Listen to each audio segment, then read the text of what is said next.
Karena Tuhan sudah memberi, maka kita pun turut memberi.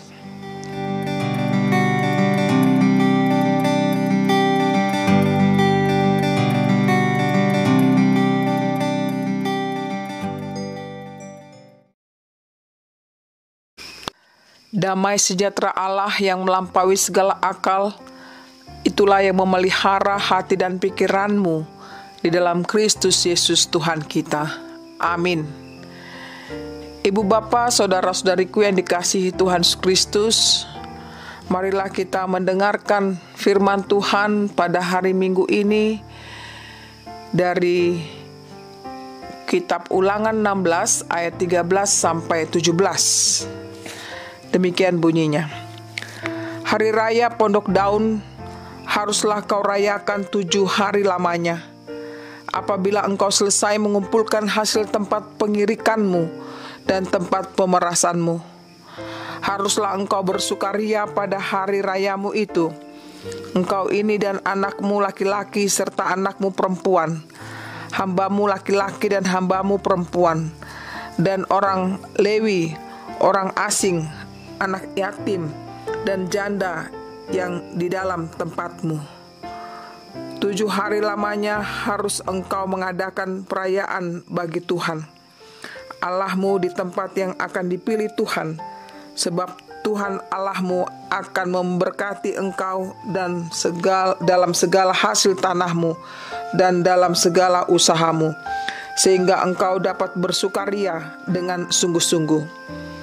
3 kali setahun setiap orang laki-laki di antaramu harus menghadap hadirat Tuhan Allahmu ke tempat yang akan dipilihnya, yakni pada hari raya roti tidak beragi, pada hari raya 7 minggu, dan pada hari raya Pondok Daun. Janganlah ia menghadap hadirat Tuhan dengan tangan hampa, tetapi masing-masing dengan sekedar persembahan sesuai dengan berkat yang diberikan kepadamu oleh Tuhan Allahmu. Demikian bunyinya.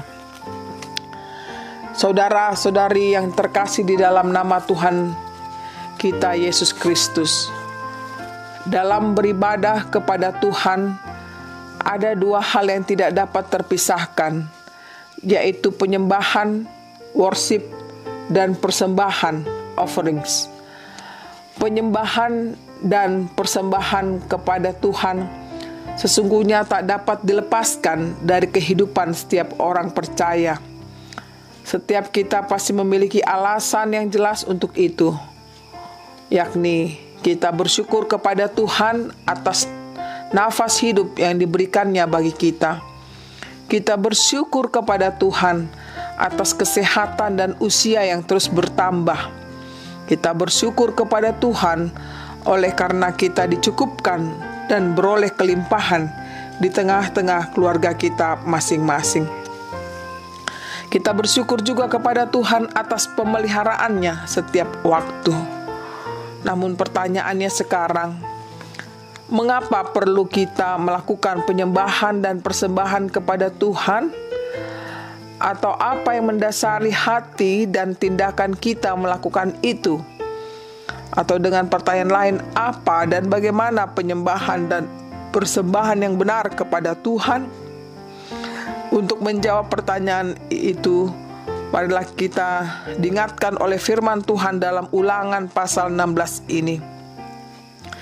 Bagaimana umat Israel telah keluar dari Mesir, dari perbudakan yang berat itu, dan sekarang mereka telah menjadi bangsa yang merdeka.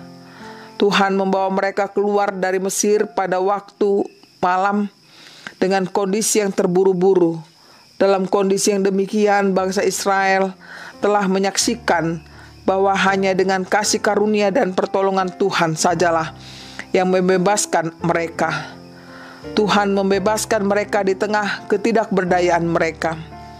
Lalu, setelah bangsa itu berada di tanah perjanjian, Tuhan memerintahkan mereka untuk mengingat peristiwa-peristiwa kasih karunia dan pertolongannya di dalam perayaan-perayaan besar dan dengan berbagai aturan yang ditetapkan Tuhan.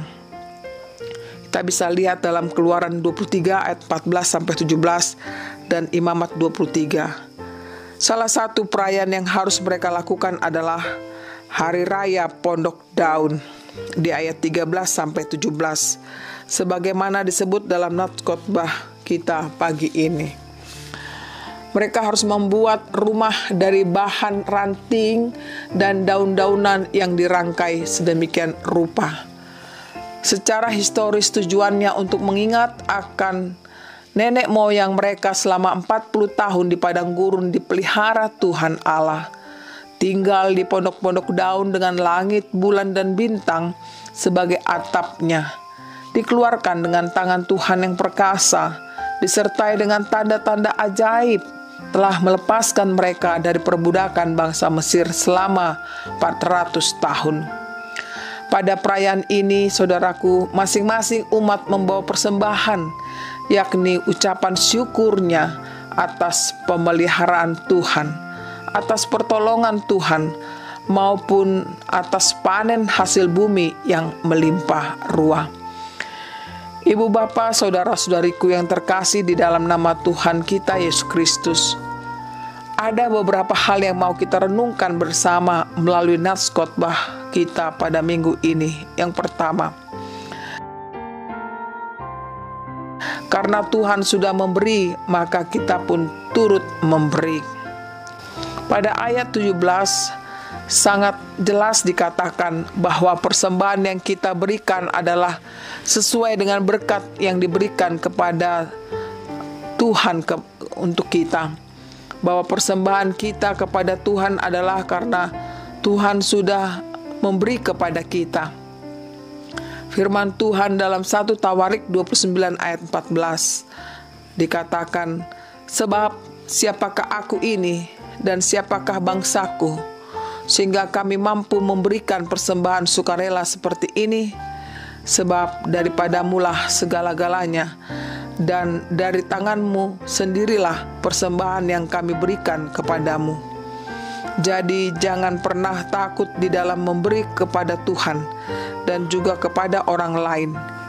Ingatlah bahwa semuanya yang kita miliki ini bersumber daripada Tuhan sendiri. Baik hasil usahamu, uangmu, pakaianmu, makananmu, semua yang ada padamu adalah dari Tuhan. Seandainya pun Tuhan memberi lebih kepada kita, bukan kita foya-foyakan, melainkan agar kita dapat menjadi saluran berkat bagi orang lain. Jangan pernah saudaraku berpikir, jika saya memberi banyak, saya malah berkekurangan. Tentu tidak demikian, saudaraku. Pada kitab Amsal 11 ayat 24 mengatakan begini, ada yang menyebar harta tetapi bertambah kaya. Ada yang menghemat secara luar biasa namun selalu berkekurangan. Yang kedua, bersukacita dengan memperhatikan orang lain. Saudaraku, pada ayat 14 dikatakan, haruslah engkau bersukacita pada hari rayamu itu, engkau ini dan anakmu laki-laki serta anakmu perempuan, hambamu laki-laki dan hambamu perempuan, dan orang Lewi, orang asing, anak yatim dan janda yang di dalam tempatmu. Bersukacita dengan sungguh-sungguh adalah sukacita yang berarti bagi orang lain atau sesama kita. Bukanlah sukacita yang egois. Bersukacita di dalam Tuhan bukanlah sukacita yang hanya dinikmati sendiri saja. Nats kita ini hendak menjelaskan bahwa sukacita dirayakan bersama semua orang yang ada di sekitar kita tanpa terkecuali. Artinya, kalau kita menerima berkat, berarti berkat itu bukan hanya untuk diri kita sendiri, tetapi juga berbagi berkat kepada orang lain yang ada di sekitar kita.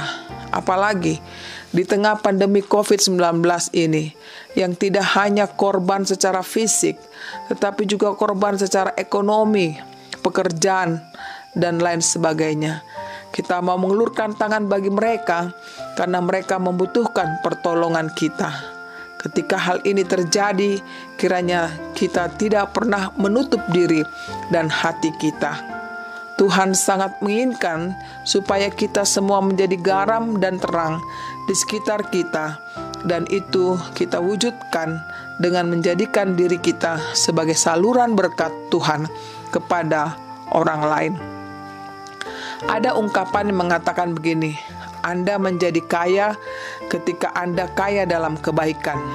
Nilai kekayaan kita rupanya tidak terhitung dari jumlah harta benda yang kita miliki, tetapi dihitung dari kebaikan hati kita.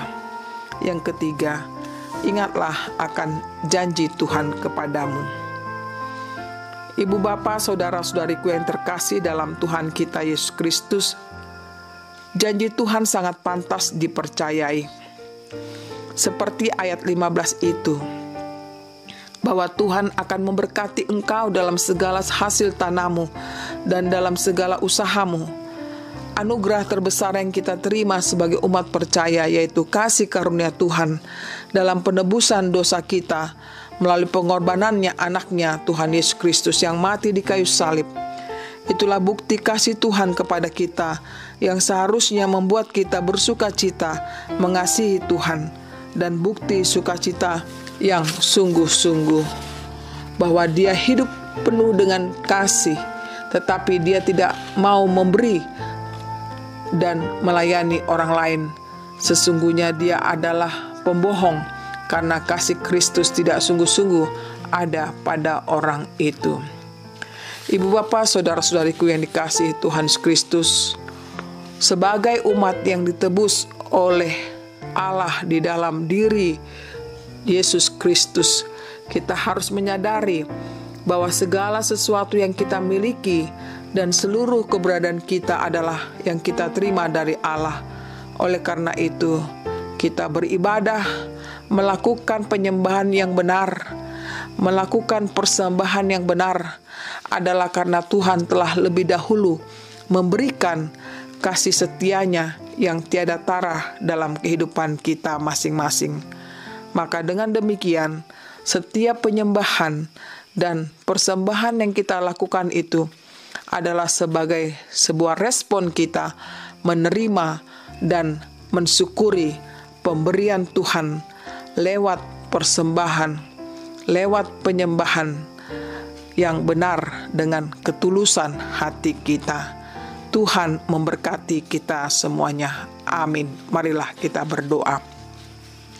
Terima kasih ya Tuhan untuk firman-Mu yang mengingatkan kami semua agar kami mampu memberikan persembahan dan menyembah Engkau di dalam kehidupan kami masing-masing. Tuhan, kami mengakui betapa kami jauh daripada yang Kau harapkan. Seringkali kami kurang menghayati akan anugerah-Mu yang besar itu, di mana Tuhan Yesus Kristus telah menyelamatkan hidup kami. Namun pada minggu ini, melalui firman-Mu mengingatkan kami semua, agar sungguh-sungguh kami menyembah Engkau dan memberikan persembahan yang terbaik, yaitu hidup kami yang seutuhnya kepadamu. Terima kasih Tuhan, inilah doa kami dalam Yesus Tuhan kami. Amin.